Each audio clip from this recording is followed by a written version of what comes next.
ngale nkathi usathane ethi deceive you, you can't see it's coming. Baningi abantu abakholwayo who are following the voice of the devil without them knowing, until the last day masebexoshwa.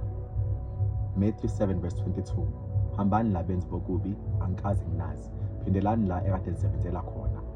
Ngeke uJesu nje asuke asho leso statement esisusele emoyeni. Amakholwa that follows the voice of God and the gentle leading of the Holy Spirit, they know the Master's voice and they follow him wherever he goes. Like Jesus said, my sheep knows my voice and they follow me wherever I go. Ngale nkathi usathane esikumanipulated and have deceived you, what it does is making you blind in the truth and masubuko kwakhe as an obvious truth. Baningi abantu lami that favors the wrong people, that favors the guilty, masebenza the poor ukuthi bethi not get away with iqiniso abanalo, kube sengathi iqiniso alibasebenzeli. Usathane have publicized isono so beautifully, and the way he markets sin, it seems like we are cool by living sin. Ngale nkathi ke umntwana kaNkulunkulu ungcwele, uphila iqiniso, wenza kahle, bazothi wena uyinyoni, not knowing inyoni yaphuma emabhedla kathina seWestville, but ihlakaniphi stays behind. When you follow the voice of God, no matter what people say, it will not count. Uma kodwa ke the voice of the majority counts in your life. Izwi likaNkulunkulu ngeke libe nayo weight kuwena. That is why you must decide ukuthi who you listen. Mibili umoya namandla, umoya kaJesu nomoya kaSathane. Umoya kaSathane ucindezele bonke abantu abangekho kuJesu, and uyena obaholayo, okusho ukuthi the people that you call your friends, your partners, labantu laba uyena okuhlukumezayo ngabo, because bona ba-weak ngoba bangaphansi komoya wakhe. Angithi bake bethi thina esisetshenziswa uJesu ama-mannequin kaJesu, nalabo abasetshenziswa uyena ama-mannequin akhe. Wena uzoyitshena ukuthi hlasimpe umuntu uyena okuzondayo noma okuhlukumezayo, kanti uSathane uzama ukholo lwakho ukuqeda nya. That's how deceitful he is. Baningi abantu abakholwayo who have fallen thinking ukuthi uNkulunkulu oyikhozi yalokho. That is why kunalelizwi elithi uNkulunkulu angeyengwe ngokubi, umuntu uyengwa yinkanuko zakhe. Uma inkanuko ithatha indawo ibeletha isono, kanti ukuphelelisa kwesono kungukufa.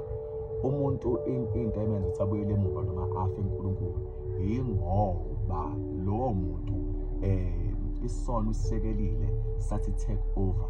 uSathane mengena akangeni kalula, ungena kamnandi basiyakhola ngomoya wakhe akhole. Baningi abantu abanye abadobe ngemali, abanye abadoba ngabesifazane, abanye abadoba ngebesilisa, abanye abadoba ngokuhlakanipha, abanye abadoba ngezinto ezinhle, abanye abadoba ngemfundo. Konke lokhu abahamba kukona is a wider gate. La uJesu uthi likhulu isango, baningi abangena ngalo abayekubujisweni. Wathi kodwa ngenani ngesanga elincane. Amanye amazwi laba abaJesu bangena ngesanga elincane akuvungeliwe konke. That means since uSathane umaster of deception, kumele bazi ukuthi the only thing okumele uyenze ukuthi udumise, ukhuleke, uzile ukudla, ufunde izwi laNkulunkulu, and trust in the Lord with all your mind and soul and spirit and everything you have. Trust in the Lord, because there are times where you would need the mind of Christ, and akulula to have that level of faith whereby uzokwazi ukuthi conquer uSathane.